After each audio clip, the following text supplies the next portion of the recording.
নৌরিন, তোর বিড়ালকে আমি পুলিশে দেবো। কেন? আমার বিড়াল কি করেছে? তোর বিড়াল আমার ইম্পর্টেন্ট কিছু ডকুমেন্ট নিয়ে পালিয়ে যাচ্ছিল। তোর বিড়ালকে এই মুহূর্তে আমি কোর্টে চালান করছি। কোর্টে যাওয়ার পর যা হয়।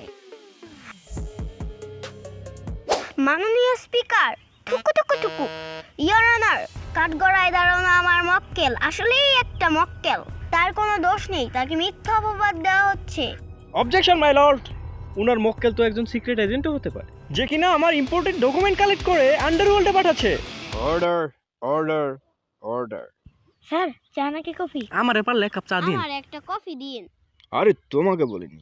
আচ্ছা রাতুল সাহেব, আপনি যে বারবার ইম্পর্টেন্ট ডকুমেন্টের কথা বলছেন, আসলে আপনার ইম্পর্টেন্ট ডকুমেন্টগুলো কি ছিল? মানে আমি টিকটক বানাই তো, আমার টিকটক ভিডিওর স্ক্রিপ্ট ছিল ওইগুলাতে। Ugh. Brother, ugh. What's that? What's that, brother? অতঃপর রাতুল সাহেবকে 10 বছরের জন্য কারাবন্দী করা হয়। আহারে বেচারা রাতুল সাহেব।